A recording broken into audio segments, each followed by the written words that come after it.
Let me share my screen. This meeting is being recorded.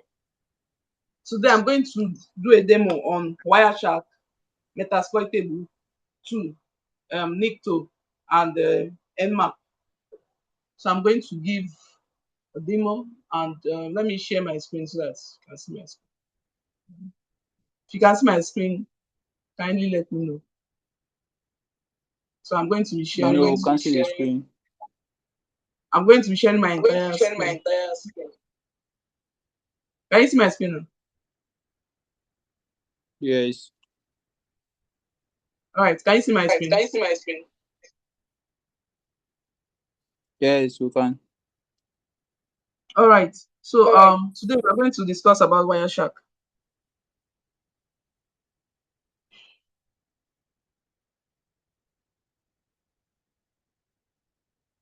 Have you used the tool Wireshark before? Have you any of you used the tool Wireshark? So if you have used it, just tell me your experience, what you understand by the tool. But if you have not used it, no problem. I will just continue. Hope I'm not talking to myself.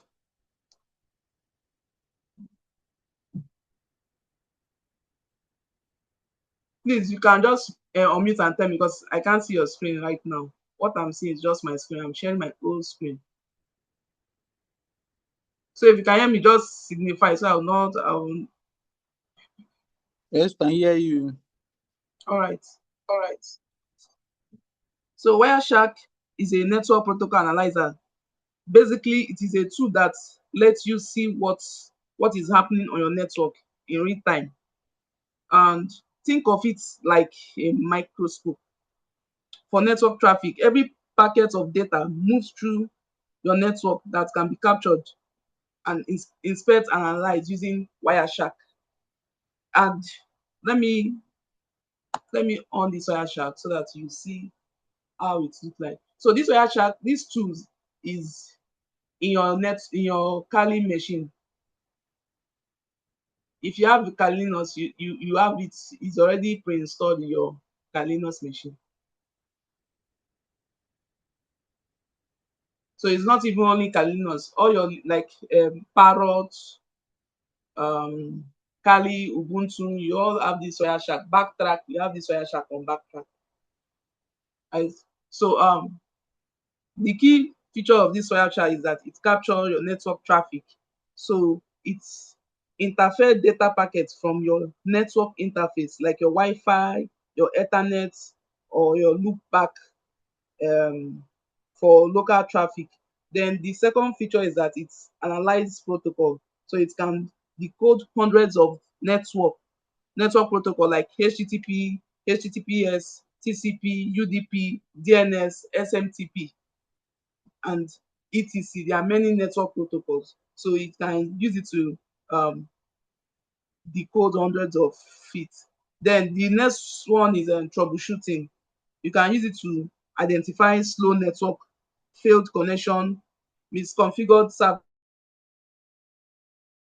or dropped packets. Then another key feature that I can use for this Wireshark is to detect suspicious activities. So all these SOC analysts, they use, apart from even SOC analysts, even pen testers, they use Wireshark to detect suspicious activity, especially when you are working for us as a SOC. You detect suspicious activities, scanning like scanning, brute forcing, or malware traffic. So you use Wireshark to see all these things, what is going on your network. Then you can intercept unencrypted credentials like your, let me say for example, HTTP login or your DVWA login. So that is what we use Wireshark for. And today we are going to see how these things work. Right?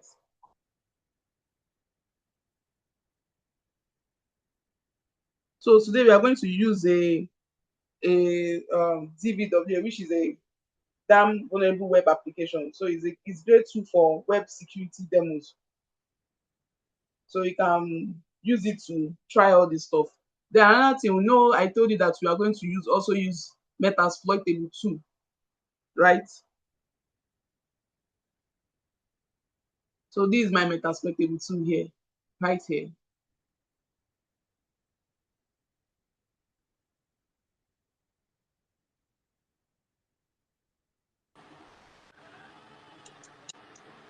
So this is the IP address of my Metasploitable 2.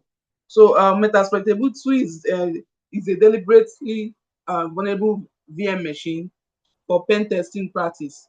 So it is like a playground for security testing with Metasploit. So you want to exploit this as a student, you want to test your skills in a controlled environment instead of you to hack a real life machine like that's a public machine like um AOS public machine.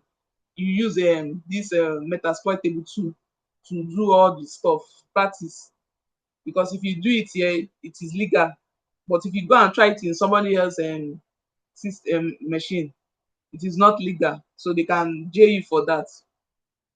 So the best thing is to use a control environment like this VM, right? So if you notice, you see that our IP address here is so for you to check your IP address, use the command ifconfig. I know didn't show you this, but this is how you can check your IP address using ifconfig. Then it will now show you your IP address. Here you see that init address 192.168.85.129. So that is the IPv4 IP address, right? And this is our Carolinos, and here we open our Wireshark using the terminal. Then let me come to this place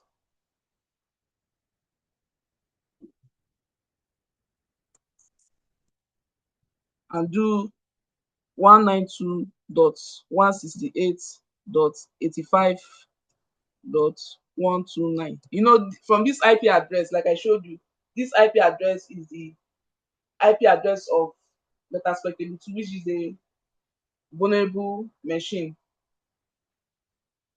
And like I told you that it is deliberately built vulnerable. So this is the IP address, and I want to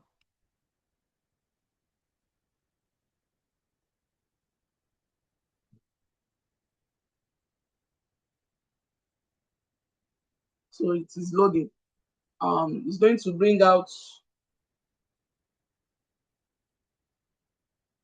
DVWA login, like damn vulnerable web app login. So the app is still coming up. You can see that the if you observe, you notice that we have a padlock here, but the padlock is showing like something like a red on it. Can anybody signify what it means when you see something like this? When you see something like this, you see something like red padlock, a padlock with just a red um, like forward slash there. What do you understand by that? When you see something like, let me say for example, you go to a website and you discover that the website has this padlock, but this padlock has a red like forward slash in it. If you know, just unmute and tell me what's the sign, what it means.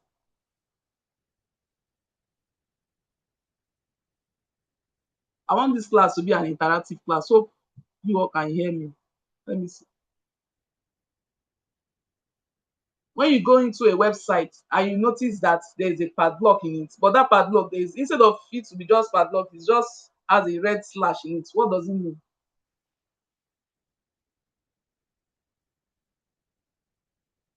Anyone? Franklin, Eze, if you know it, just unmute and okay. Collins, you Okay. can answer.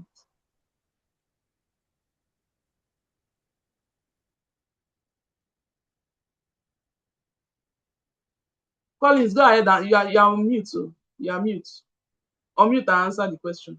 Okay, it means that the site is not secure. Maybe it doesn't have an SSL certificate. Beautiful. Thank you, Collins. That's what it means. So anytime you go into a website and you notice this stuff, yeah, just know that the site is not secure, it is insecure. That means anything that you put there, if an attacker intercepts this IP address, the attacker is going to be able to get your username and password, like your credential. If let me just assume that this website now is like a bank site, and you now discover that their SSL, this padlock is showing red, which signifies that their SSL certificate has expired. That means anything you put there, if you put your username, and if an attacker is intercepting the network using Wireshark, it will the attacker will be able to get your username, get your password. If you put maybe your PIN, the attacker will be able to get your like your PIN. It will get it in plain text. So HTTP means um, hypertext transfer protocol. Then HTTPS means hypertext transfer protocol secure. So when you see HTTPS, that means the site is secure. The site is anything you are doing in the site, the attacker cannot be able to access it, right?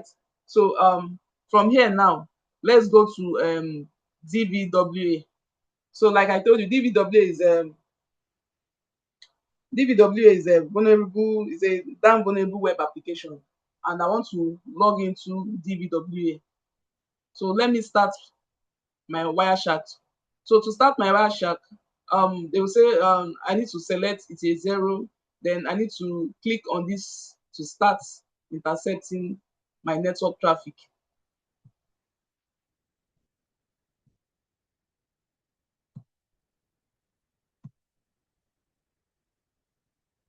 So I've started intercepting my network traffic.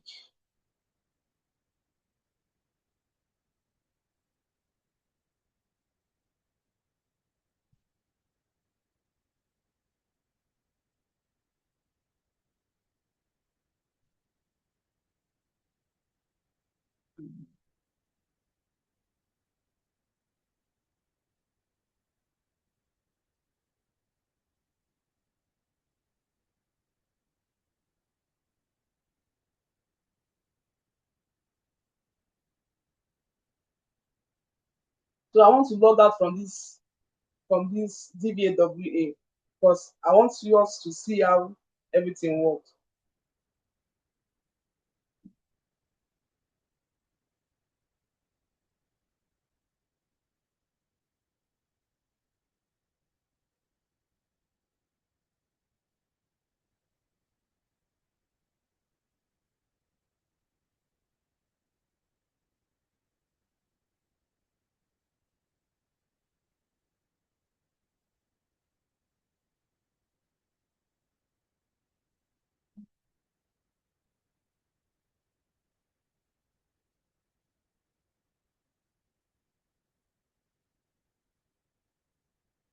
So it's still coming up.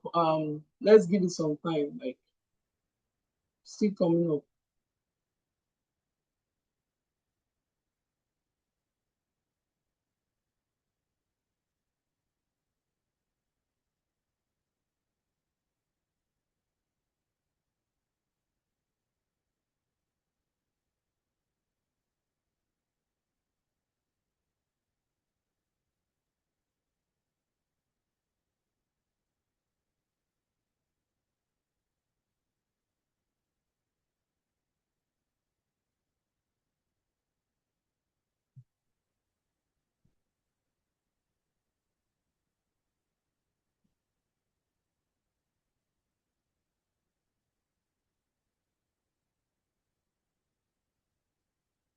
So this is where it's supposed to take us to, but based on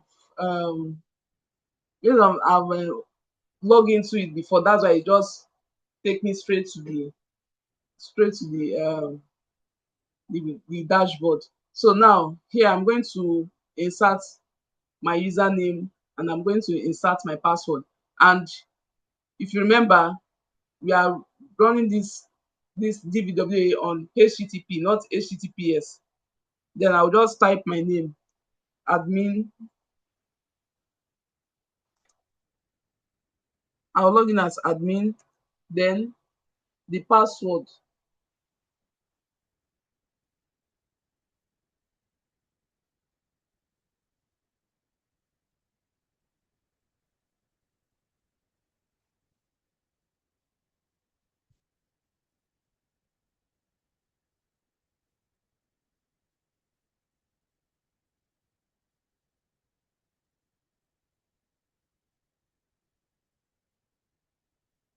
my password is password. That is my password.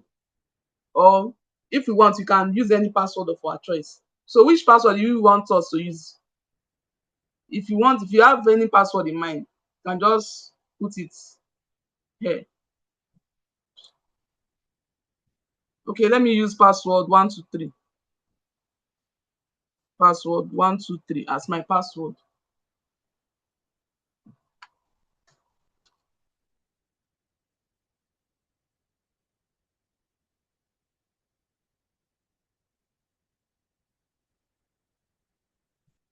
Then I'll click on login.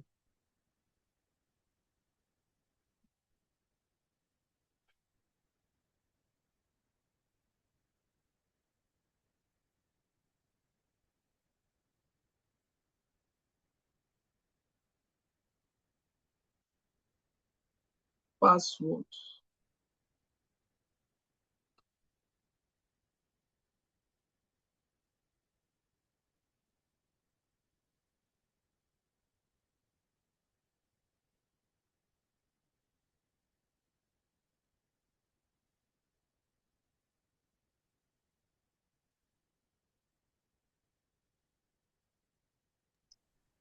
Please, can you zoom in so we can get a better view? Okay. Mm.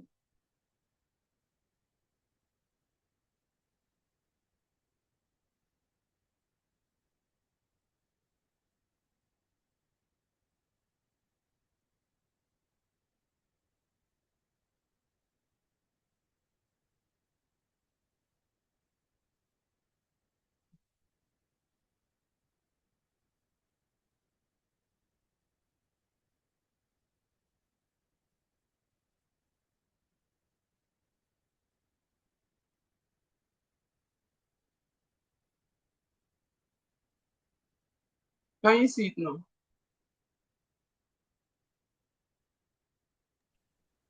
Yes.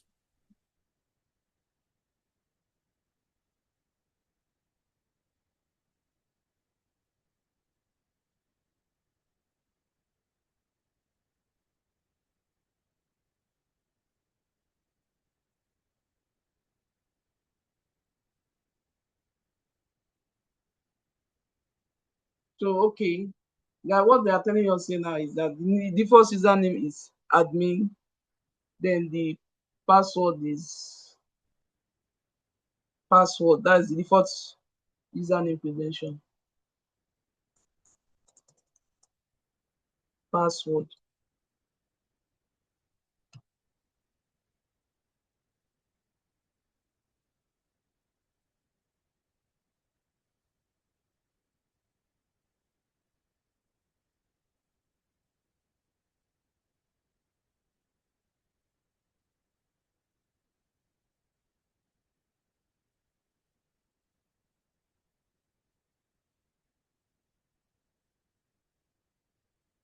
So it's still coming up. Um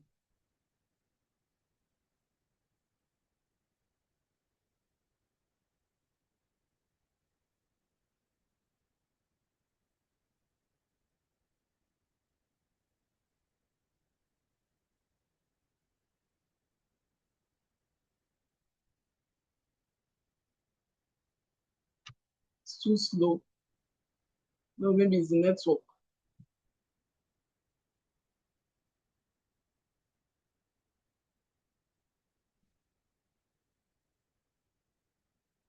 So the Wireshark is going to be intercepting the traffic. Any traffic that is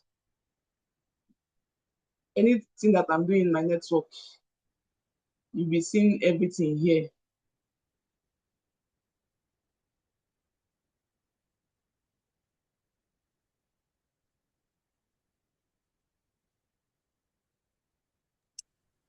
You can see Sorry, my IP address. sorry, have you logged in? Let me check. Still coming up.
So all these things are packets. You see the time, you see the source. The source is the IP where this traffic traffic is coming from.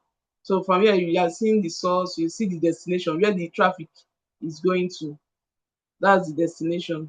Then you see the protocol. The protocol can be, it can be HTTP, it can be DNS, can be, look at this one here is MDNS, LLMNR. So there are many protocols that you see here. So it's just showing us what is going on our network. Um,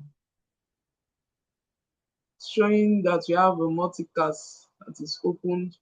443, that is HTTPS. Let me check. Um,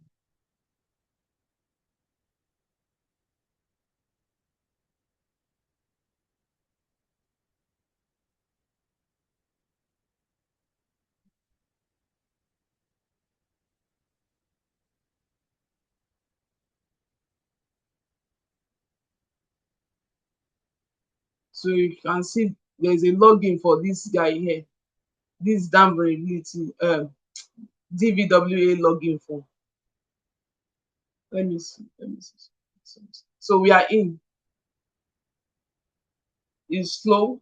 Network is slow. So this is where we are now. We are in on the DVWA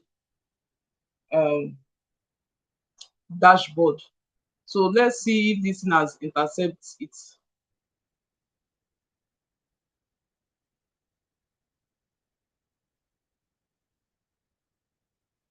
So if you notice, you see that we have the info for the information post /dvwa /login dot php http/1.1.1. Once we click on it, you see there is a login form there. Then we'll go to hypertext transfer protocol. Then I'm going to scroll down.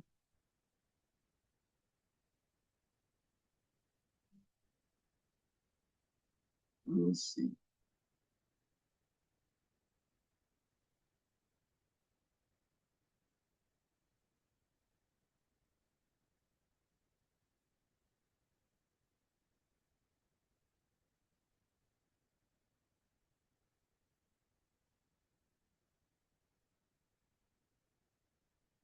So this is going to show us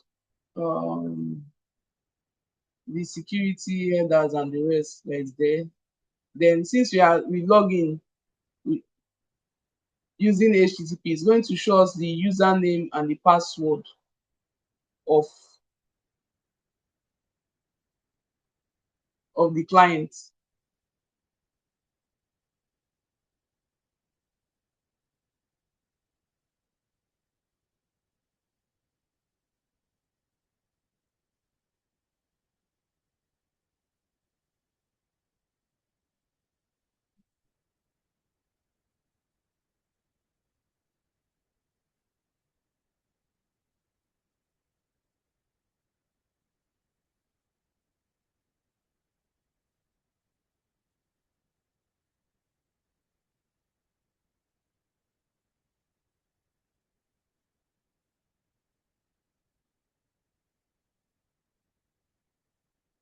So you see that the username is on plain text, which is username, key, username, value.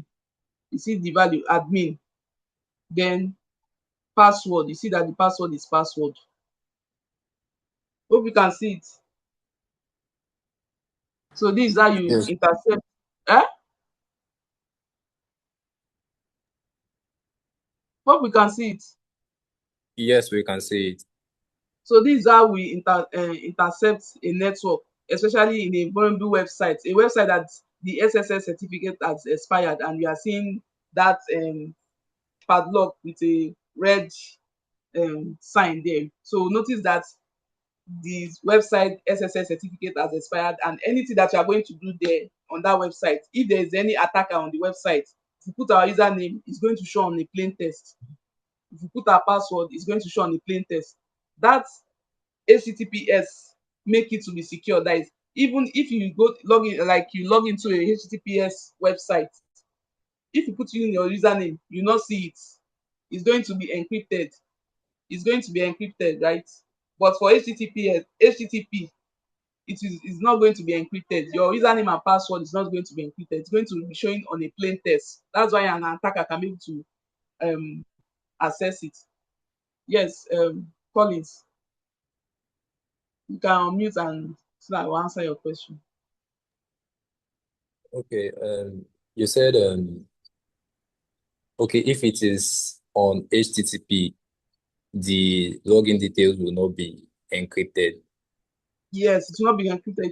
It will be showing on a plain text. So an attacker can once they use Wireshark, they can intercept your Okay. credential, like your username and Okay. password. I thought it is like okay, maybe that's if the developer did not like maybe the backend developer did not encrypt it because these things are supposed to be encrypted. Yes, that's why you need to make sure that your SSL certificate is is I mean, um no, I mean without using SSL certificates, it is supposed to be encrypted. um even if you encrypt it and you use this and your SSL certificate expired, anything they are doing on that site is not going to be. In fact, have you been in a website where you try to access the site and they tell you that this site is not is they will warn you about the site, that anything you put on this site is going to be intercepted by a attacker or something like that, that is not secure. Yes, I've come across that a lot, And so they will especially. not even allow you, if you like a browser like Firefox, it will not allow you to Mm. even move forward unless you want to take the risk. If you ask you if you want to take the risk, if you say yes, you want to take the risk, then you now see advanced option there. You click on advanced option there. So once you click on the advanced option, it will now take you to the site. So it will show you that this site is the SSL has expired, and anything you are doing here, someone can easily intercept it. So Okay. that's it. Then the next one we want to go, the next thing I want to show you guys is Nmap. Please, anybody have a question regarding this? If you have any question, just tell me any question that you have. Sorry, I missed some parts. I don't know if the recorded version will drop soon, maybe later. Okay, yes, the recording version will drop soon. Okay, no problem. Thank you. So if you have any question regarding this stuff or anything I don't understand, you can just tell me. Okay, yeah, so I listened to the previous section with that we have with Innocent, and I think Franklin asked one question, right? Franklin, are you there? Can you tell me, can you ask that question again? I'm here. Okay. What question is that? Sorry. There's a question we asked Innocent, and I was not, I think I was not on session that day. I already left the session before you asked that question. So I now go through it and I discovered there's a question you asked him about something related to HTTPS. I can't really remember. You can't really. So who remember the question? If you remember the question, just let me know.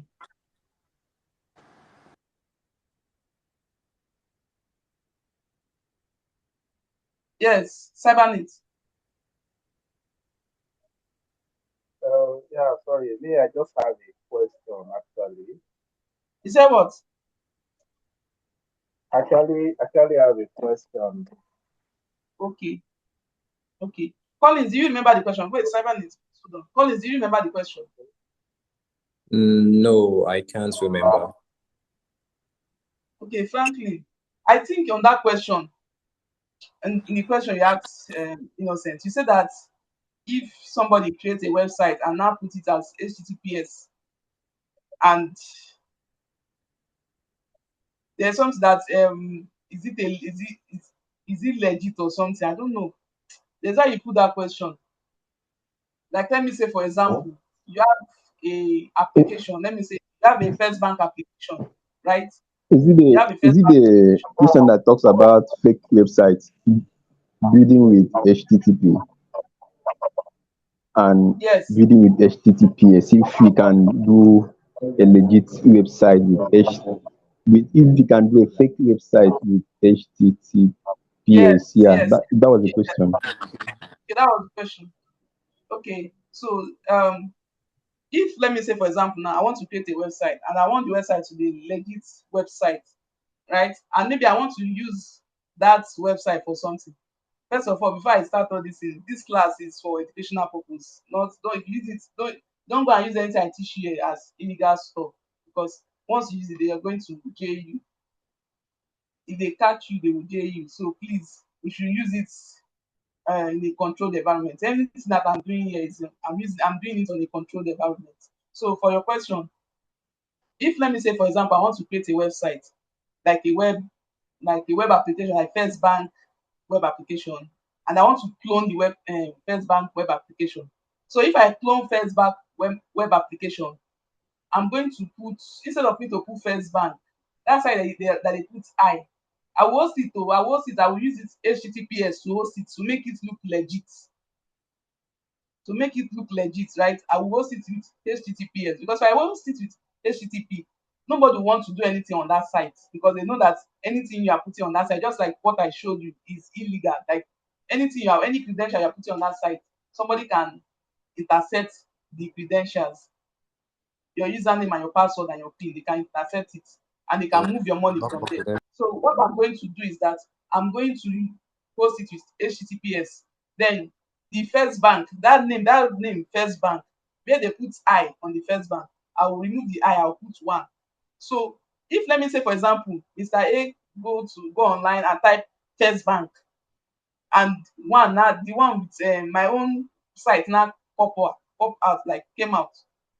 The person just put his username, put his password, put his credential. While me, I will be getting it in the back end because of the person see first bank. The person did not know that it is one that is on that I. That's why there is I replace it with one. The person will not know. So, but as if the person will look very well, you will now notice that oh, this URL that and the name first bank, the I there is one instead of I.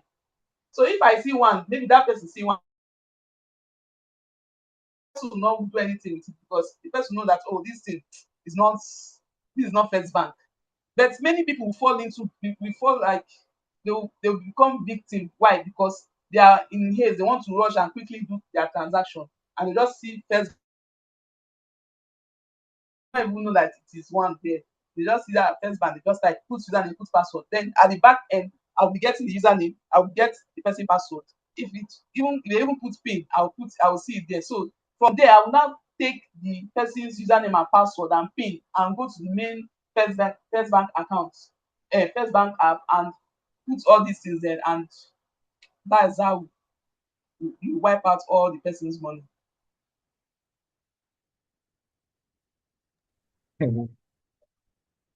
So Franklin, eh? I didn't hear you. Yeah, I got you. Hope I've answered your question. Yeah, but I don't think I was the one that asked that question though. Eh, who Yeah. asked the question? Who asked the question? Okay, no problem. So that's that. So let's move to the next one. Next one here is Nmap.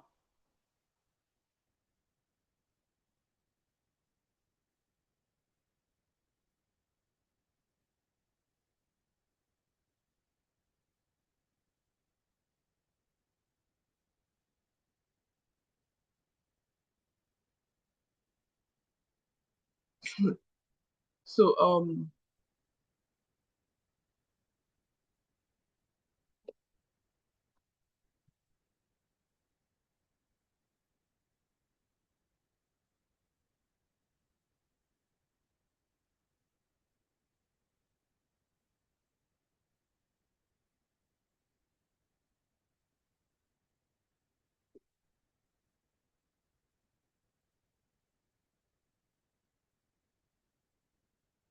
now Have we heard of the word Nmap before?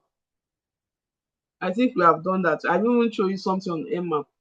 So Nmap is like a network mapper. So it's a powerful open source tool for network discovery and security auditing. So what Nmap does is that it finds live hosts, open ports, service versions, or OS version, OS information, and it can run scripts. Check for You can check it via the Nmap and NSE. So Nmap come pre-installed with the Kali Linux, and here I would like to show us the how we can use Nmap.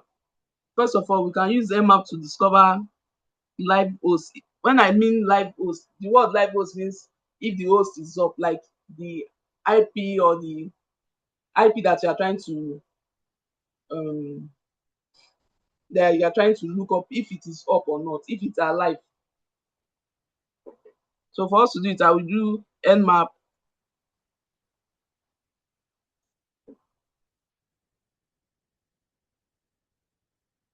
SN.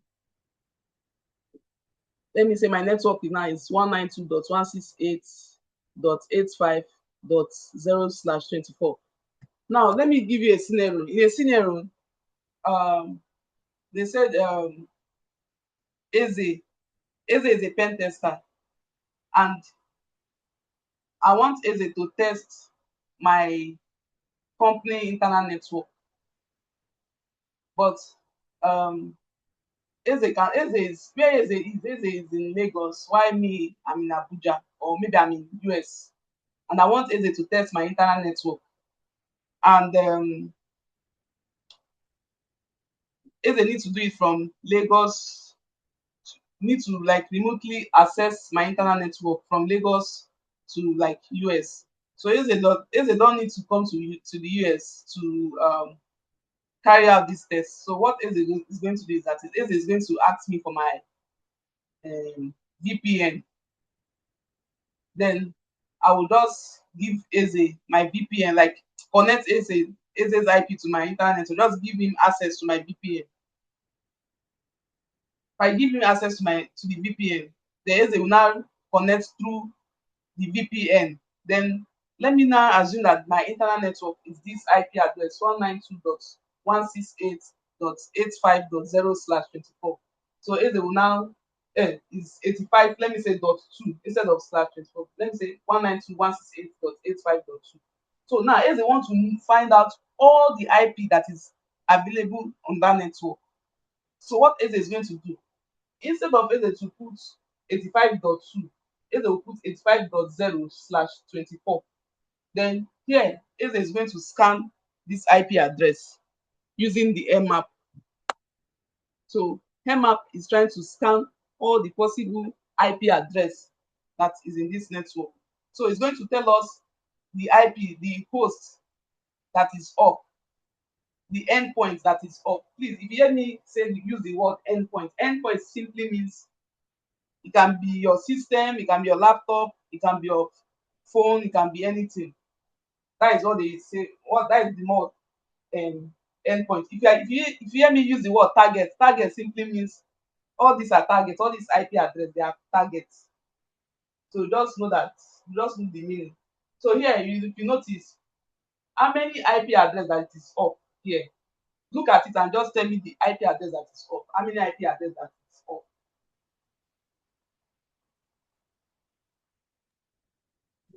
We have five.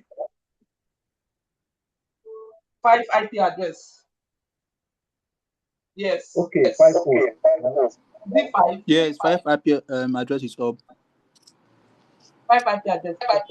If you are saying, you just tell me your name. So that I will know. Who said 5 IP address is on? The cyber name. Levi. Levi. Okay. So Levi say 5 IP address is up.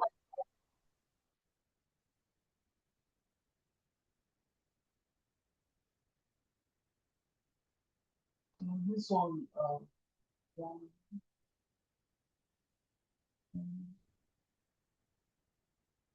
Yes, so 5 IP addresses up. So this is how you know the available IP that is up. So if you see the one that's this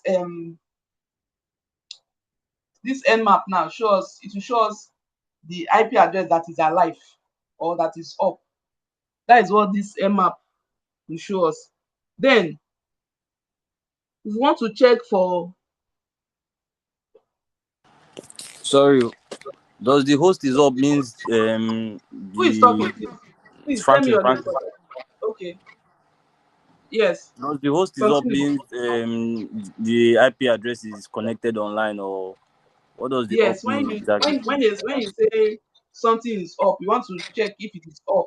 That means it is online, it is active, Okay, it is connected. So all this other is, so if it is not up, that means it is not online. It is down. It will show you down that these things are down. To show you down.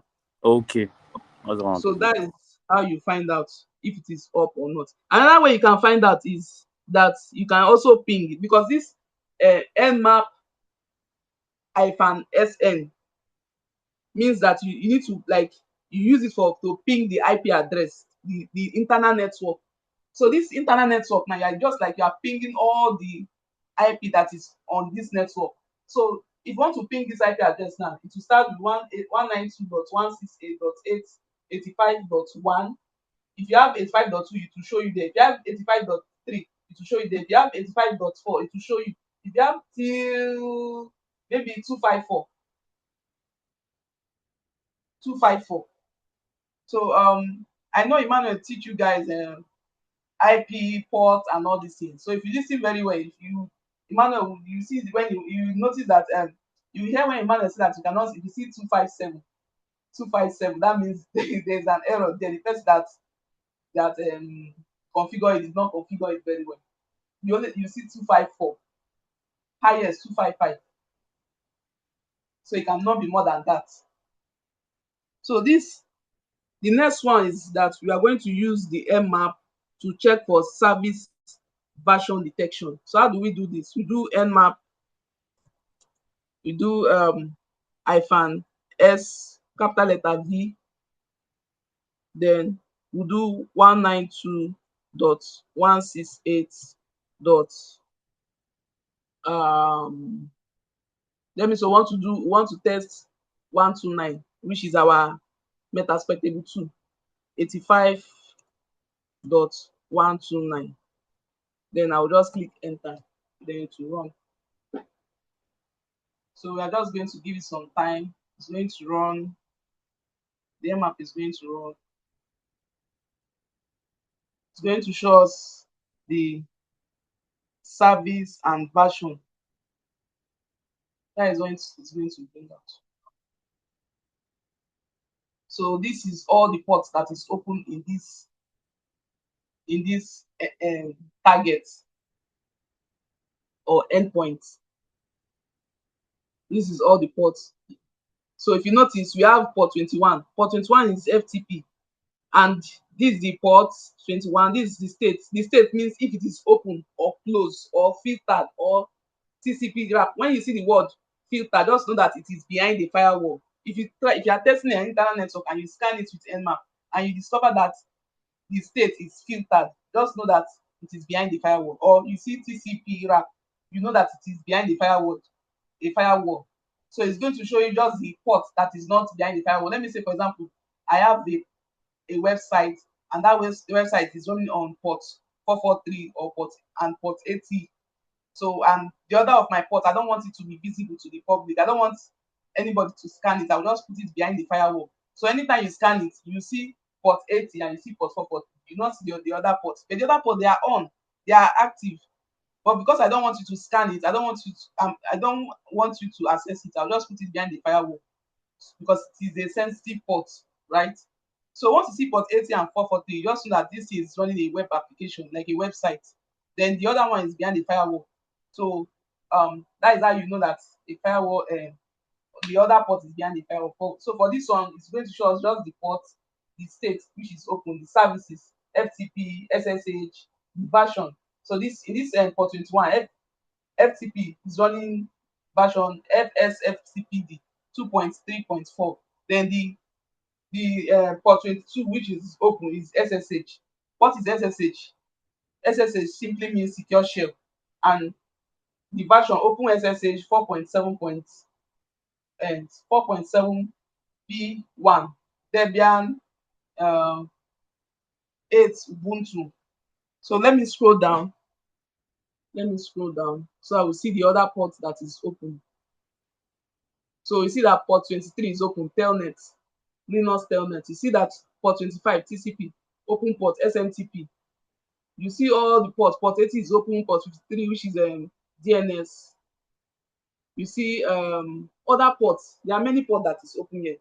So what, as a penetration tester, as a red teamer, as a ethical hacker, what is the next thing that you need to do? What's the next thing? So we'll get to that one later. So from here, as a penetration tester, you can just, let me say, since the FTP is running, you can just check for the vulnerability of this version of FTP. You can just right click, copy this guy. You copy this guy. You copy it. Then you take it to your browser, your web browser, and paste it there, and click enter. It's going to show you all the vulnerability that is related to this FTP server. So I have so many things to do. I will not have that time to do all this stuff. Then another thing we can also detect, we can also use Nmap to detect, is OS detection and service detection. Then we can also track routes. So how do we detect the OS detection? So for us to do it, I'll just do Nmap.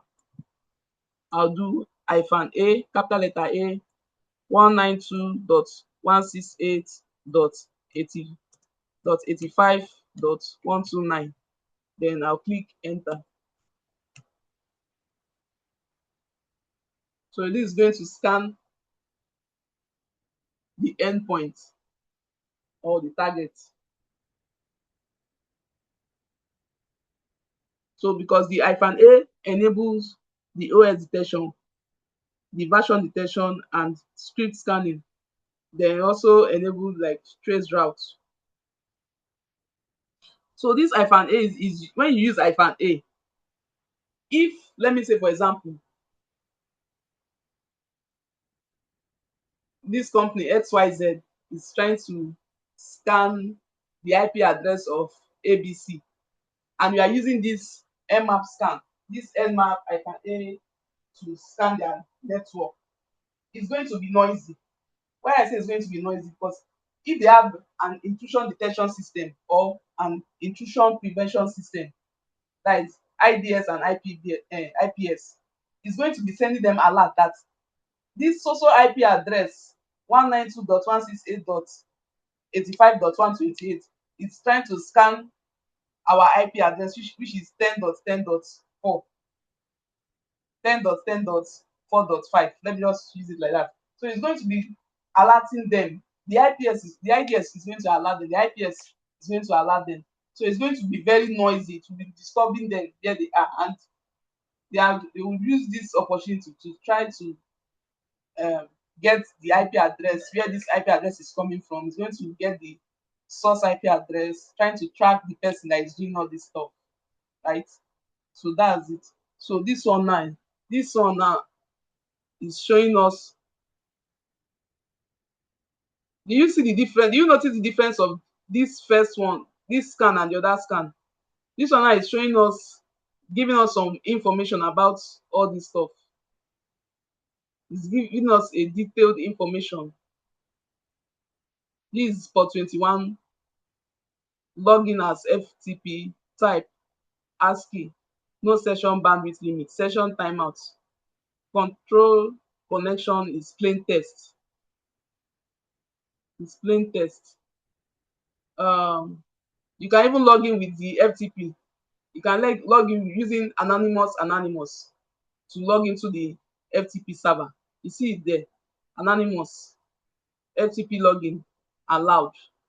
So that means if anonymous FTP login is allowed, that means if I do FTP 192.168.85.129. Then I click enter. Then I use the name anonymous. Enter, and I use the password anonymous.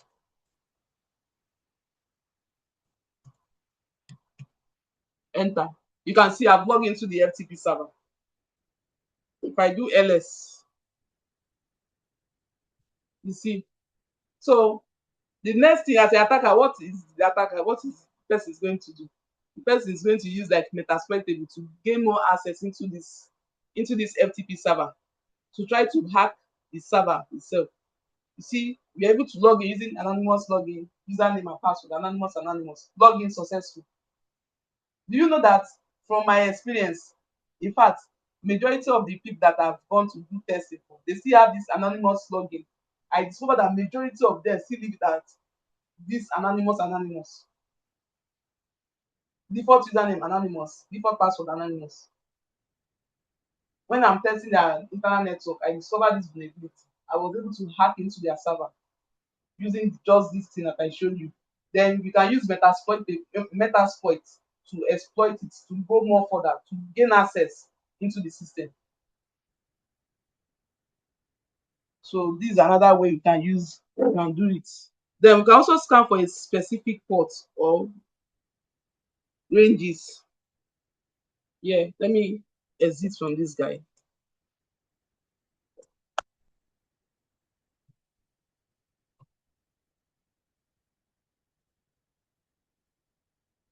You can also do Nmap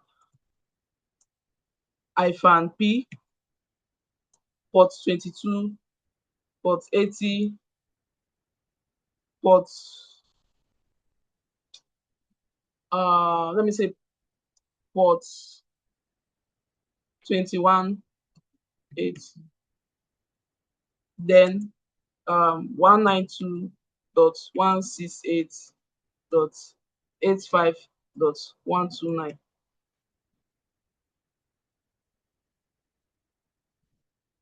So this one is another just easy way to do it. So this is going to show us we just scan a specific port. So we can also scan a specific range. How do we scan a specific range? Nmap -P. Let me say I want to scan from 1 to 100, or from 1, let me just say 1 to 20, because you can scan from 1 to 6,565,535. That's the range of IP. So I can just scan 1 to, let me say 1 to 20. 0 IP, Nmap done, 0 IP address, blah, blah. Okay, I did not put IP address. 192.168.85.129. Instead of me to scan from 1 to, let me just do 1 to 7. One IP address, one host up. So from here, it's just one host that is up, which is the Metasploit table 2. So that's my target machine. Why the Linux that I'm using is my attacker machine. So it just shows that one IP is up, which is the Metasploit table 2. Then we can also do a UDP scan.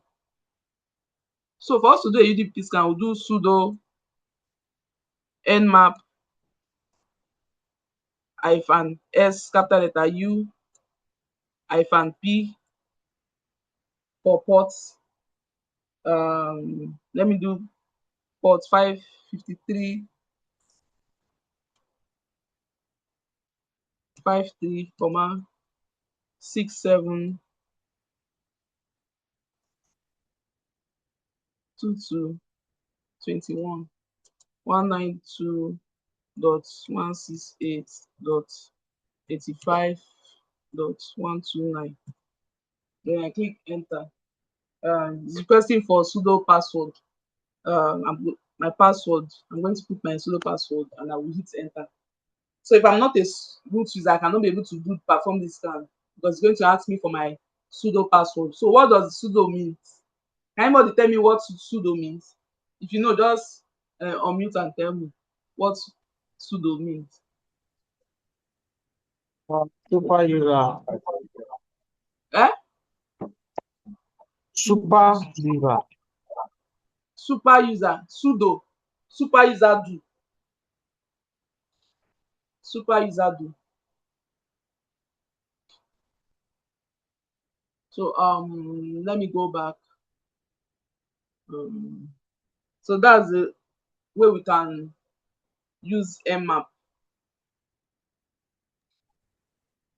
Yeah, I said super user like administrator, like the root. Yeah. You said what? I didn't get you. I said super user like the administrator, which is the root. Yes, and when you are a super user, you are the administrator, you are the main admin. Now, let me clear my terminal. Let me clear this guy. So the next one is Nicto. If anybody have used Nicto, you should just signify, just tell me if you have used Nicto, your experience, what do you use it to do?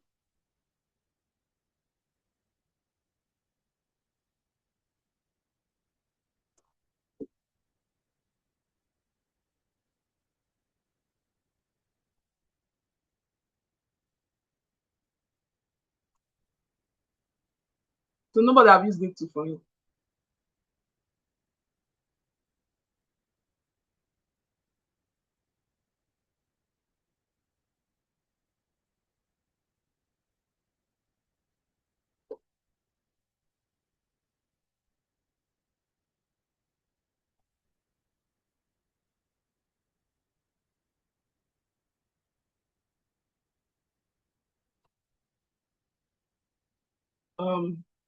Nicto.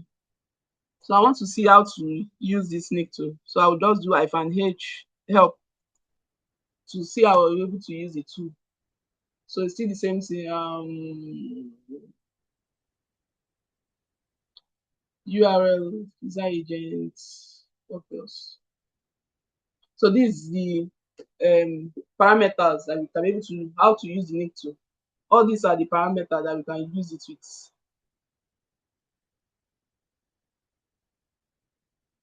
We can use it using the parameter. So let me say I want to scan a website. I want to scan a website. I want to scan Von Web, and I want to use Nicto. Or maybe I want to, yes, I want to scan Von Web. I'll just do Nicto -h https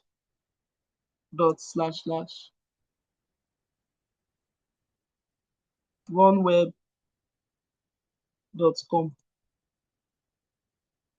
Please, any website that you want to test this tool with, make sure that you have permission to test that website.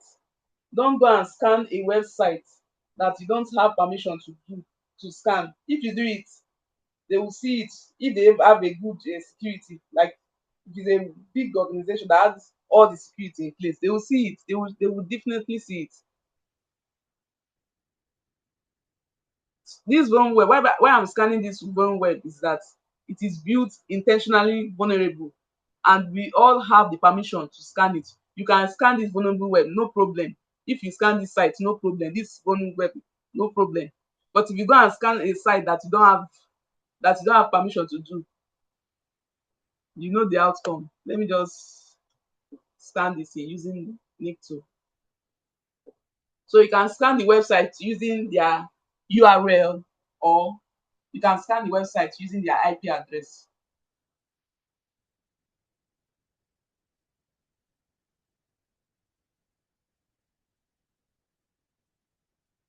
So it's still coming up.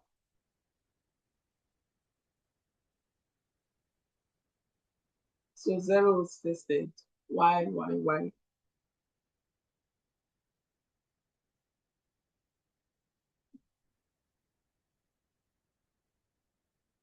NS lookup.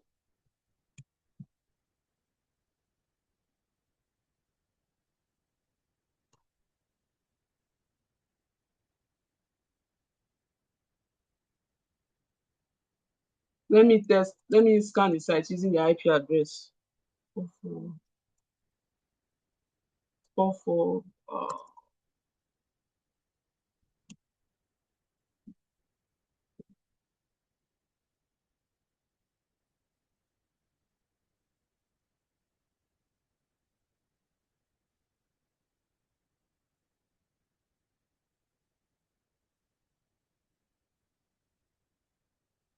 So I guess it's my network.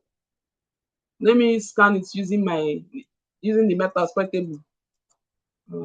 192.168.85.129.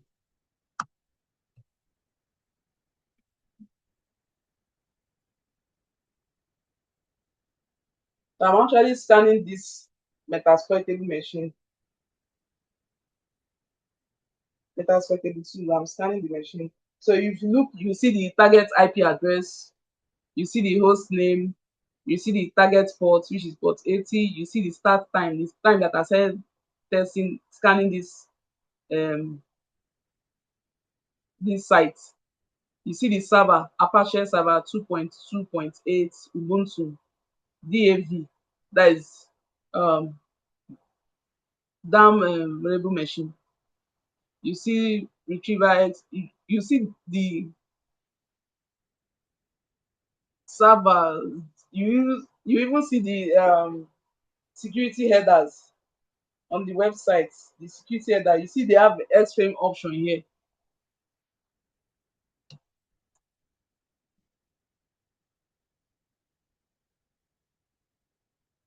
So it's going to give us all the info about the server, about the website, like the server, the security headers, the version, even the user, the session ID.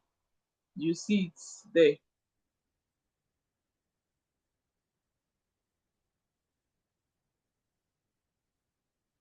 MySQL database, PHP, my admin for managing MySQL database. CV, it's showing us even the vulnerability that is there. Sensitive information via certain HTTP requests that contain specific query string.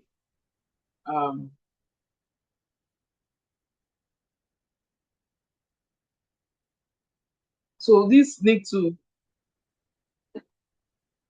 you can use it to scan a website, you can use it to scan a IP address. Then the next tool that I'm going to show you guys is Metasploit.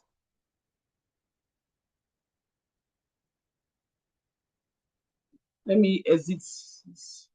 Control C.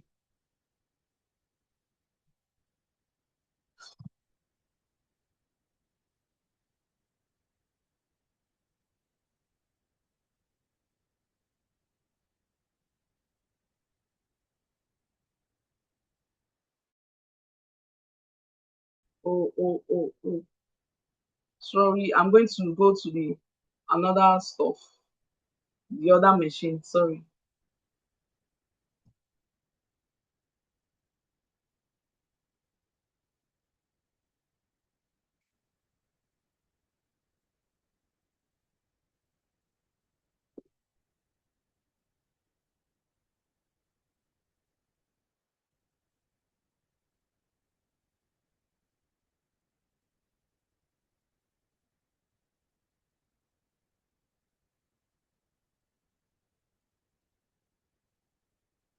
Please, if you can hear me, let me know. We can hear you. Okay. So all this that I'm showing you just the demo of this tool, how to use this tool. So I've shown the demo of how to use Wireshark to intercept network traffic. I've shown you demo of how to use Nmap to scan to scan a IP address. We are able to like check the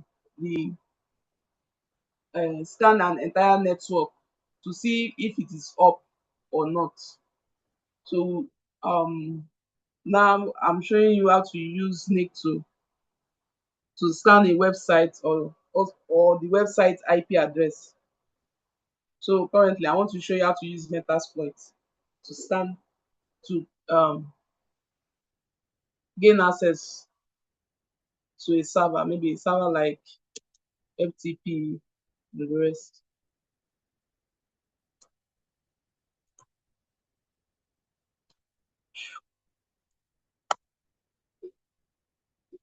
So if you want to become an ethical hacker or you want to work in IT, like a cybersecurity, you need to know all this, how to use Linux command, how to use all this Linux command. Because if you don't know how to use Linux command, I don't know if you are claiming that you are a hacker and you don't know how to use Linux command. That means you are not a hacker. You are just bragging. Because a hacker must know how to use Linux.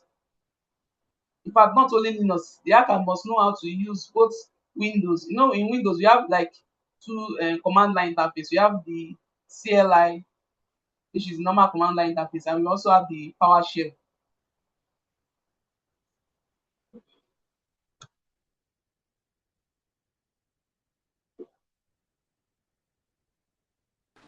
Sorry, this Yeah, this Nmap sudo and Nicto, did they come with the Linux command? Like, did they come with them, or you have to install it or download it? the Nmap. Yes, Like it comes Nmap, pre-installed. Nicto, and Yes, Nmap sudo. Nmap come pre-installed. Okay, Nmap, Nito, Wireshark come in pre-installed with the with Kali Linux. So okay, you already have all these tools there. So any tool that you don't have there, you can install it. You can install it. So if you okay. don't have Thank you. Nmap, you can if you let me say for example you have Kali and the Kali is not running, maybe you try to run Nmap, it's not working. You can update it. First of all you need to upgrade and update your Kali. Once you have done that, you can do sudo apt install Nmap. It will Okay, automatically install the Nmap for you. So you don't need to go to your web browser to install it. You just install it right there from the terminal. okay, Yes. So ls hyphen l. So for the what they call the Linux, for Linux, I'm going to drop a YouTube video that you use to learn to master Linux. And all this lab that you create, you need to learn how to use all this. You need to like just be curious, go around, move around, just see how everything works, see how all the things work. You can even go to apps. You see all the application that is here. You can go to Reconnancy, you see Bob Suite, you see Deb Buster. You know what Deb Buster is used for? It's used for to enumerate the subdomain. You see GoBuster, you see Legion, you see many tools that is here. This is where you see all your tools. Privilege escalation, you see Limpest, you see Metasploit framework, you see Pest, you see Wimpest, you see so many of them there. Credential, you see Hydra, you see Hashcards, you see Crunchy. So just be curious, try to know what they use all these things for. Because if you know what they use all these tools for, that is when then you master how to use your Linux command. I think you'll be good to go. Linux command, and in fact anything command line interface, you need to be good in it. PowerShell, you need to be good in it. CLI, you need to be good in it. Linux command, you need to be good in it. So here I have Nmap. Let me even see what is in my Nmap. First of all, okay, I try to gain access into MSF console, Metasploit table, net discovery. Let's see what is inside net discovery. Net discovery .txt. So what this command cat does is that it display the content of this text file. This net discovery.txt is a text file. That's why we use the exception .txt.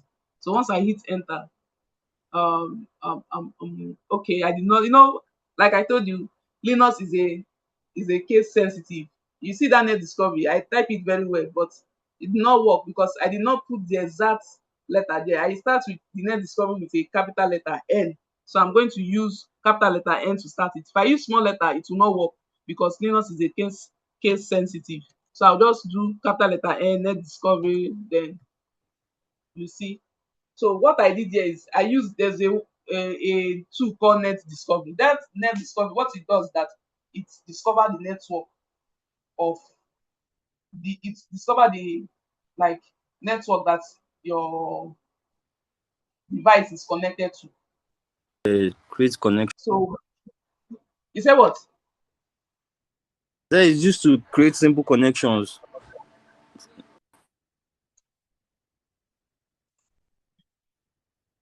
I'm just showing the command 192.168.85.129. So in your own network, you not get this IP address. So they say that I must be root to use this. So how do I become root? I'll use sudo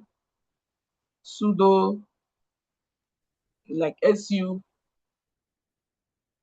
Let me not waste my time here. Su.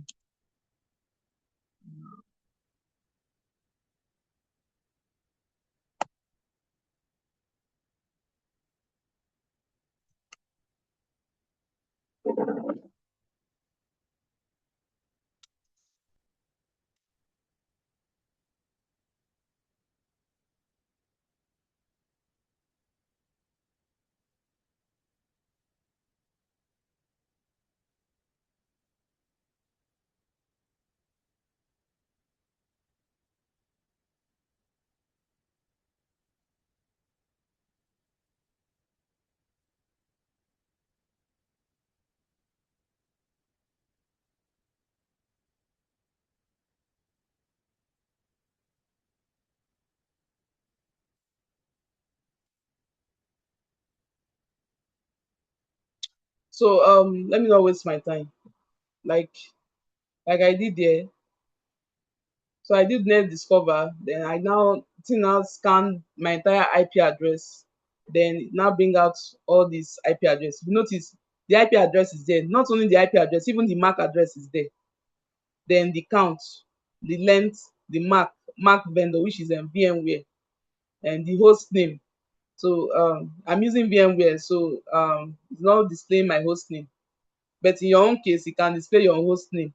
Then another thing I did after I did net discover, you know, in Nmap we do Nmap hyphen SN space 192.168.192.168.85.0/24. So here what I did is instead of me to use Nmap, I just do net discover hyphen arrow then 192.168.85.0/24. It now gave me all this stuff that you are seeing here, the IP address and the MAC address that is active, that is live. That is what it brought out here. Let me clear my terminal.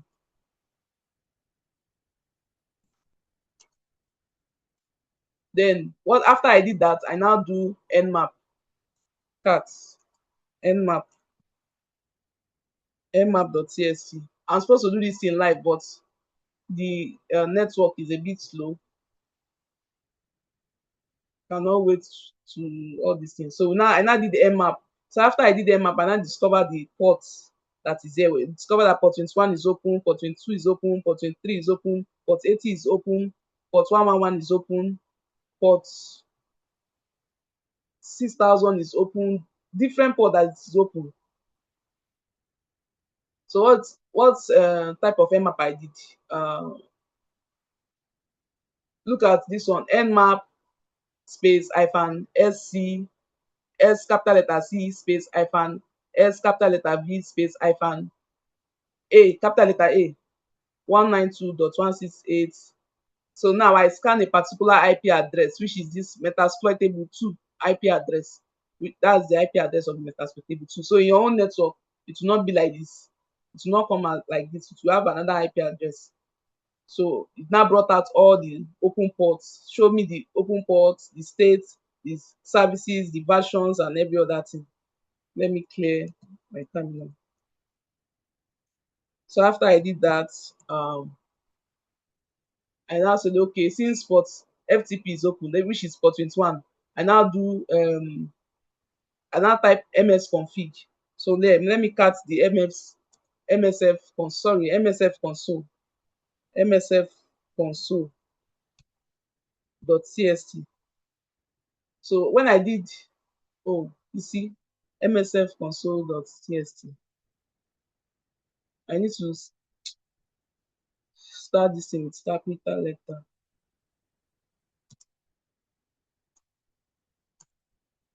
So when I did MSF console, I will show you all the steps that I take to get to this level. So I typed MSF console. It now brought out this stuff. It now brought out all these things.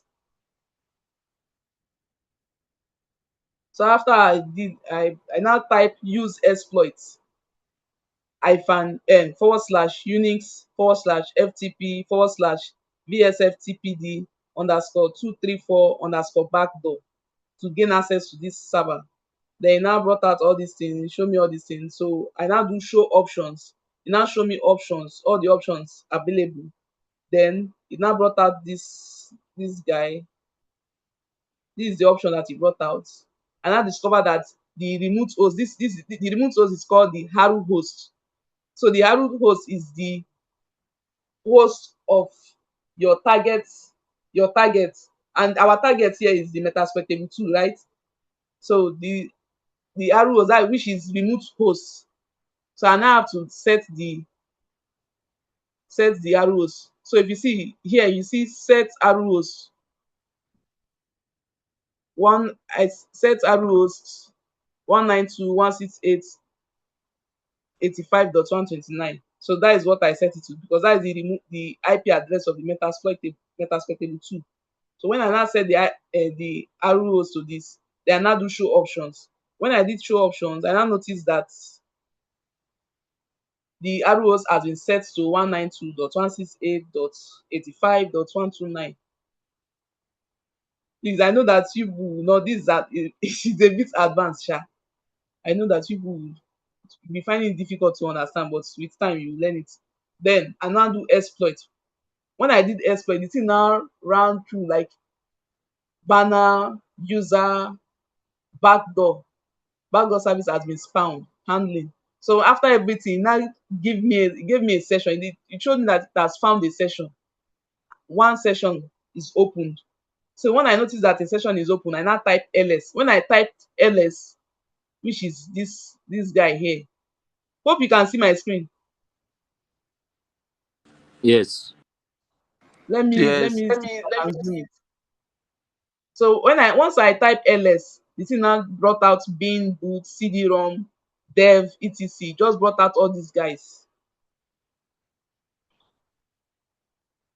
Now brought out all these guys. Then I now notice that there's a root here. I now say, okay, I want to escalate my privilege. I want to escalate to root. I want to become this root user. And what I did, I now cd into root. You see cd root, and now cd into root.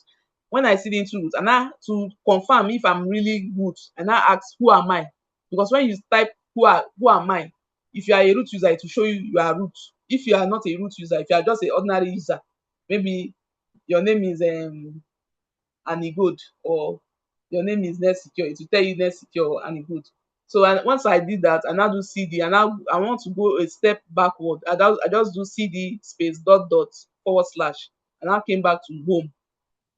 So I now check, okay, I want to know if I'm really at my home directory. I just do pwd2. When I did pwd simply means present working directory. So it now show me the path where I am. So it now show me / home. That means I'm in my home directory. So I'm now in my home directory, what I did, the next thing I did is that I tried to make a directory there, like a folder. I tried to create a folder there. Once I create a folder, I make a folder, mkdir Nexsecure. That's the name of the folder. So once I make that folder, I now do ls, and the thing now showed me that I've successfully created a folder called Nexsecure. So I saw this one, FTP, MSF, admin, user, and the rest. So that is how I was able to gain access to the FTP server. Like I told you guys before, that the FTP server is you can log in using anonymous because it was written there that you can log into the server using anonymous.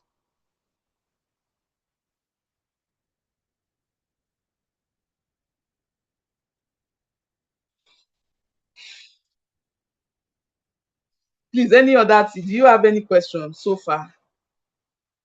If you have any question regarding pen testing, anything that you want, just ask me now. This when you can ask me the question, especially if you want to do pen testing, anything that is relating to pen testing.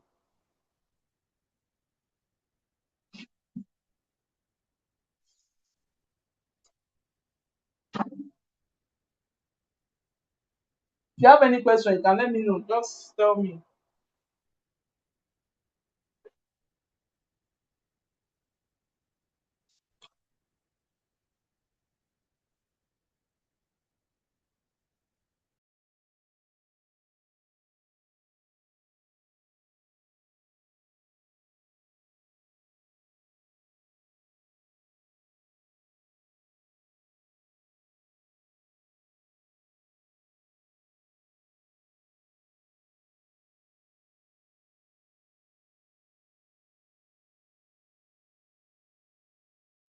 Please unmute and ask me the question.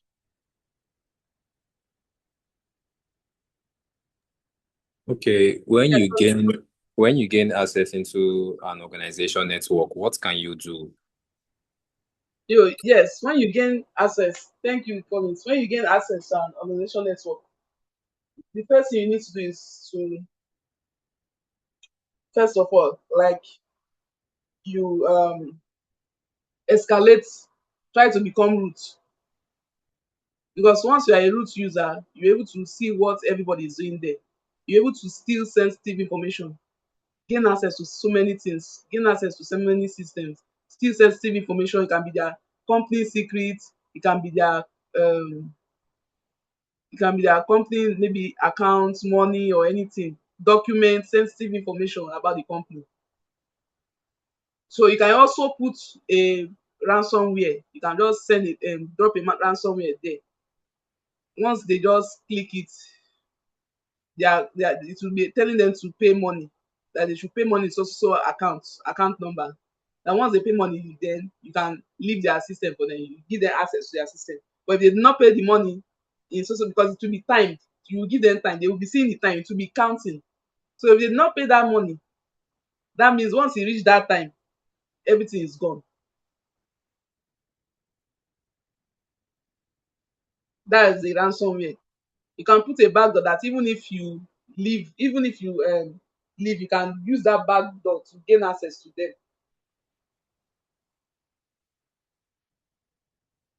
So you can have access to so many things, so many information about anything you want. Because I've seen a situation where I gain access to a company's website and their company internal environment. I was able to gain all their username and password of everything, all their station, everything. I will not mention the name of the company yet, but because I signed a non-disclosure agreement, you understand, so I cannot mention any company name. Let me put it XYZ. So I scan it, I gain access to their network and I was able to gain so many things, sensitive informations about them. So now, do you know that among our midst we have a black hat hacker here? Because why? Our mindset is different, right? Because we have a white hat hacker here, we have a gray hat hacker here, and we have a black hat hacker here. Because white hat hacker, they use their skill to help organization to secure their infrastructure, their organizational infrastructure. You are, as a white hat hacker, are the good guys. Then we have the gray hat hackers. They are in between. They are not good, they are not bad. They are in between. They can do bad. They can do good. We have the black hat hackers. The black hat hackers. Their own is to just gain gain access to a company or anything, or website, application or anything, move the money there, gain sensitive information. They can even send the sensitive information. They can even send a ransomware, they can send a malware. So it depends on, so we are all learning in the same class, we all learn the same thing from the same class. So it's our mindset that is different. And somebody asked me, um, what do they call it? The difference between a red team and the pen tester. Somebody asked me to, as in question, difference between a red team and a pen tester.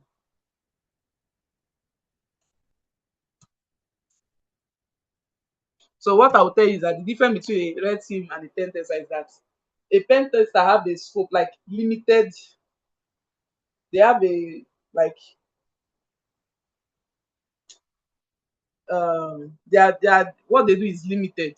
They test based on scope, based on the scope that you give them. When I mean scope, like plan, like you want them to test social range of IP address. That is what they focus on. You cannot go beyond that. So for the blue team, the red team, they can go to the extent of going to that. Let me say you want me, I'm a red team man, and you want me to test my company, my organization. So as a red team man, and you know that I'm a red team, I need to test it. I'm going to go there physically to test it. First of all, I will try to gain access to your organization. Let me say if I go to your organization now, there's what they call a physical security. A physical security can be your gate, it can be your fence, it can be your wall or anything. Your door is your physical security, right? Your door is your physical security. So um I will try to try to see if I can, if I can have access there, like gain access to to your organization, your company. Once I go there, maybe the receptionist, I'll just if you watch all this cyber security film, you see how all those hackers do. They don't mind, they will just go to the organization, they will just go to maybe the receptionist, and they will just maybe tell the receptionist I want to use the restroom, and before you know it, they will just drop one flash drive there. The receptionist will not know that it's them that dropped that flash drive, and maybe they went and used themselves. The reception will just see the flash drive and human being, we are curious, we want to know what is inside that flash drive. The person will just pick the receptionist will pick the um flash drive, insert it inside their system to see what is inside there, and before you know it, boom, there's the system has already infected with malware. The malware can be trojan horse, it can be rootkit, it can be ransom, or in fact for now it will not be ransom, it will be rootkit or everything. So before you know it, the person come out, and the red team guy will try to gain access to maybe bring out his or her system to scan the network and try to gain access to the organization network. So before you know it, by the time the person do everything that they want to do, if they catch the person fine, they will know where if their security is strong or not, or something like that. So their red team is have a broader scope. They have their own scope is broad, like they can go to any length to do it, but you need to like sign a non-disclosure agreement for them. So the red team, they are not a bad guys, the difference between red team and pen test is that the scope is broad. Red team scope is broad. So that's it. Is there any question, anybody that want to ask question? If you have question,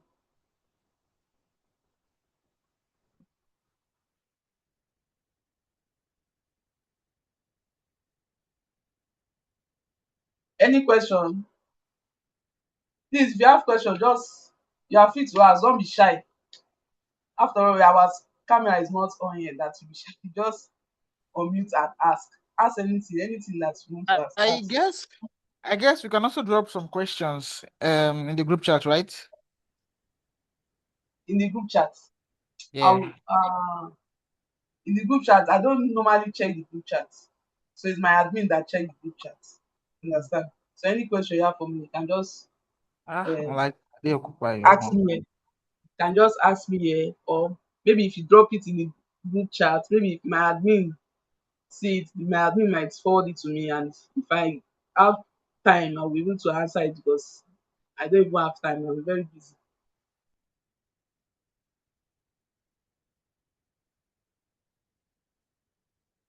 Okay, no problem. I don't have a question now, but I just want to find out something, so I will ask some questions later then.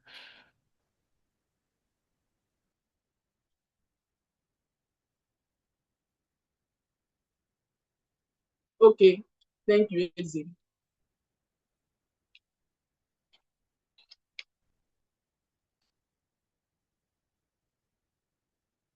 So if you have any question you want to ask me regarding this penetration testing, offensive security, you can ask me because I started as a offensive security, like a penetration tester when I was starting, when I was starting my cybersecurity career. Sorry. Yeah. Okay. Yes, Franklin. So, following the previous question, if I gain access to a company's or an organization's website and I put myself as the root, won't is there like a way the administrators of the organizations can detect Is there a way that the administrators, people that are controlling the organization's IT, can detect that someone just entered their network or like yes, if they have a SOC team, you know, there's different levels of SOC. We have SOC L1, I think your network is cracking. I can't hear you well. L2 to L3. L1 is just like all the yes, yes. L1, yeah, I think we have, so if they have a good SOC team, they can be able to detect it. We have like three different levels of SOC. We have the L1, L2, and L3. And L1 will just notice, oh, maybe so person gain access to their network. And if you notice, let me say for example, there's what they call um there's what they call all these numbers like 302. There's all these codes that they use. One, let me say 302 found. That means somebody can have already gained access to it, maybe to the website or something. Then once they see that, they're like, oh, somebody's on our network, maybe on our website, and they will, if they can they can check it using their maybe Wireshark. If they are on Wireshark, they can check it and they will see all those things there. Or they can use IDS, intrusion detection system. It will allow them that so IP Okay. gain access, so IP with so MAC address gain access into the website. That is for IDS. Then IPS will also alert the SOC team that so IP with so MAC address gain access to the website. But what this IPS, the difference between IPS and IDS is that the IPS will prevent it, can prevent. But if they only have IDS will not prevent it. You just alert them that so IP with so MAC address gain access to their website, and the person is now the root user, or the person have now kick out all those root user, and the person now the super user or something like that. I don't know. So that's how they can be able to find that. So all these companies use commercial tools. So Okay. for the open source IDS, we have Snot. Snot is open source. You can install it on your Kali machine and write a detection rules there to be able to detect. Once you just write the rules, it will be able to, let me say, you in that rule you detect that if they ping the IP address, it should alert you, or if they try to scan the network, it should alert you. So if anybody ping the IP address, it will alert you that so IP with so MAC address ping the ping the network, or the person run a scan, anything the person does, it will alert you as long as you provide the rules to it. That is for Snot. Then we have Suricata. Suricata is just like, it does both what IDS do and what IPS do. That is intrusion detection system and intrusion prevention system. So it do the work of both of them. to the kata. So that's these tools that I just mentioned now is on the open source.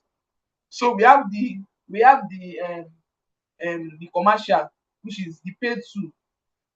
We have CrowdStrike, we have so many of them that are paid. There are many paid tools out there that does both that do both IDS, what IDS do and what IPS do. Sorry, you said IBS or IPS? There's IPS, what IPS and IDS. yes. IPS is, I, I guess, intrusion prevention system, now, right? yeah, IPS, intrusion prevention system. Why Okay. IDS, intrusion detection system. So these tools, all these big So sorry, organizations, they use all these are there any tools that can make like an attacker invisible in a network? You say what? Any like are there tools that make like attackers now that want to go into a company's website or an organizational website without them noticing? Like, is there a tool that can make them invisible? Like, okay, let me say for example now, you want to, which is it their website or their network? Which one? Which one? I want to create a scenario now here. I want to Like websites, basically. website. Okay, you want to gain access to an attacker website, and then sorry, your No, target to an website. organization's The attacker, website. eh? Yeah, as an attacker now, you want to gain Yeah, access yeah, to an attacker. organization website. You want to gain Yeah, access, and that organization website. We have like two type of website. We have like public facing websites, and we have an internal website. That internal website is yeah. for the people that work in that organization that we have Work that in the have access organization. to that Yes, website. that internal website. That's what I'm talking about. Then the public website is the one that everybody can see. Type it, Can everybody see, can see. yes. So which of them you want? You want? The internal website. That's what I'm Okay. talking So for the about. internal website now, for you to gain access to that website, that means you need to gain access to their internal network. So how do you gain access to their internal network?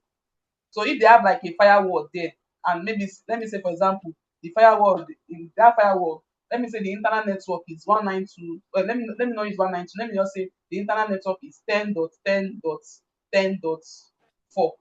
That is the internal Hmm. network, the IP address of their network. So when you are hearing me saying the internal network, let me say for example, I have a router, and that router is providing internet connection to all of us. Everybody is connected. Anybody that is working in that company is connected to that internet through the router. That is a Yes. network. So and you are trying to Okay. gain access to that network. Yes. That means, and that network, there's a possibility that they might have a firewall. There's a possibility they might have a IDS in place. There is a possibility that they might have a intrusion prevention system in place. There might be possibilities they have so many tools in place to secure their network. Let me now say, okay, you want to gain access to them. What are you going to do as a attacker? You need to think like an attacker. First of all, you need to like gather information. That is what this penetration testing phase is on. You gather information, try to gather information about them, try to um, gain access to their About. network, Hmm. try to gain access to their network. And let me say, for example, you now have access, you try to gain access. How do you gain access? You can use a tool.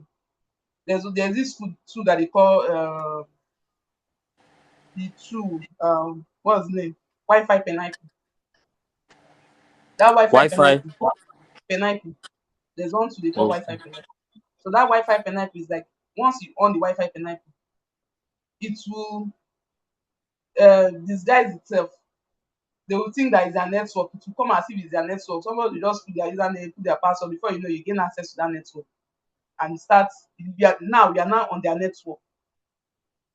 We are now on their network. Then you can be able to scan the network to see all the posts that is up using this method that I just showed you. This Nmap method. Nmap space hyphen sn space. Maybe the network is 10.10.10.4. Let me just leave for 10.10.10.4 10.0/24 because you are scanning the whole network to see which host or endpoint that is live or down. So it's going to bring out any host that is live, it's going to bring it out. Any host that is down is going to tell you that this host is down. If it is live, it tell you that this host is live. So you now select the host that you want to find to perform a scan on. You can just scan the host. Once you scan the host, then the host will now show you the open port that is there. It will show you the open port, it will show you the state, it will show you the service that is running, it will show you the version. So from that open port and the state, the version, then you can now copy that stuff, that information that you just find now. Then you can put it on your ChatGPT, you can put it on your browser, then you can search about the vulnerability that version is. If it is outdated, if it's updated, you know it, they will tell you if it's updated or if it's outdated. Then from there, if it is outdated, they will show you the type of vulnerability it has. Then from there, you try to figure out how can you be able to make sure that you test this open port using social vulnerability. Like if let me say if you are using the FTP, let me say FTP, BSFTP 2.3.4, what they call it, you know the type of payload that you use. So from there, you can be able to try to scan it, gain access to it, maybe using Metasploit table, MSF console, then maybe it will now give maybe a metaprinter. So this once you gain a metaprinter access, that metaprinter it will now show if the machine is a Windows machine or a Linux machine. That is when your power of command line comes in place. If it's a Linux machine, because if you are an attacker, if you don't know how to use Linux machine, you see that the host you gain access is a Linux machine. How do you navigate? How do you check for files? How do you move? I don't know if you get me, frankly. So how do you move? Then I that is when you understand use you. that is when your command, if you know how to use the command, that is how you will be able to navigate. You have to be able to move. Maybe you now seed into documents, you seed into desktop, you seed into anything. Then you can copy file, you can download file, you can even install payload to them there. So that's if it's a Windows, you know how to navigate to Windows, you know how to use Windows command, normal CLI command. If it is PowerShell, very beautiful. PowerShell is sweet. You can use PowerShell command. You can do, let me say, you want to list the contents of the file, of the directory. You know, in Linux, you use ls to list the content of a file. Or if you want to do a long list, you do ls space -l to list long listing. But in PowerShell, we do get child item to give us all the, it will list out all the information there.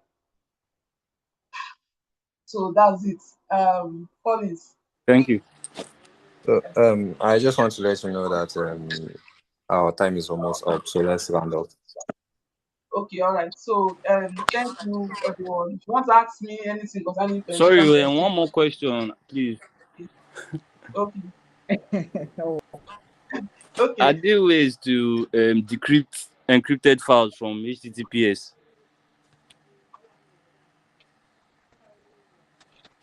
You said what I didn't get to. Are there ways to do Is what? there a way to decrypt, to decrypt encrypted files or data from HTTPS? Because from what you explained earlier, you can only do that with vulnerable sites. I don't know. From the They said that HTTP, you said, yeah, from the example you gave. the HTTPS means that it is secure. That It is the file secured, is yes. So encrypted. if a file is encrypted in the HTTPS, there are no ways to decrypt it. Or once If you meet a there's file in HTTPS. HTTPS, you hear me? Yes, I can hear you. If there's HTTPS, it is encrypted. decrypt it. But if you are using, there's how you do it with what they call it, Wireshark. Okay. There's how the method is very complicated. Okay, If at okay, all. but there's a method. There's a method, but it's very complicated. As in, it's very Okay, complicated. I thank you. cannot even explain it. So, but for the website, just make sure your website is running HTTPS. So that means encrypted.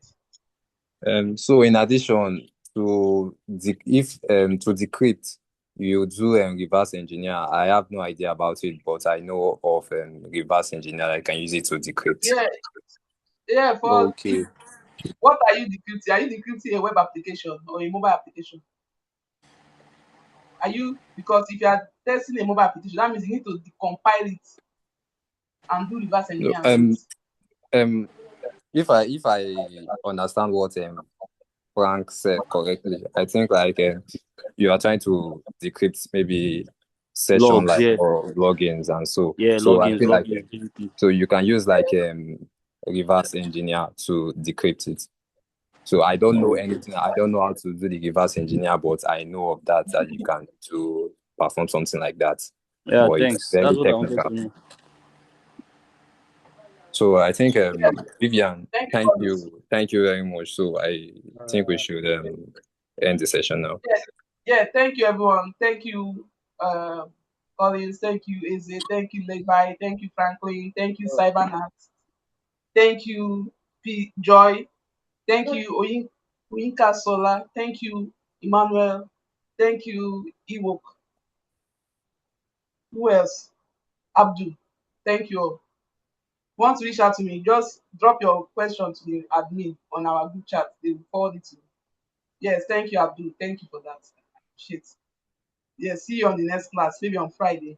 So your assignment, please, you submit your assignments. I leave it from now till Friday. Anybody that have not done set up their lab should set up their lab. I will still drop another assignment for this one, for this class. Thank you all. Have a nice day. Bye. Thank you.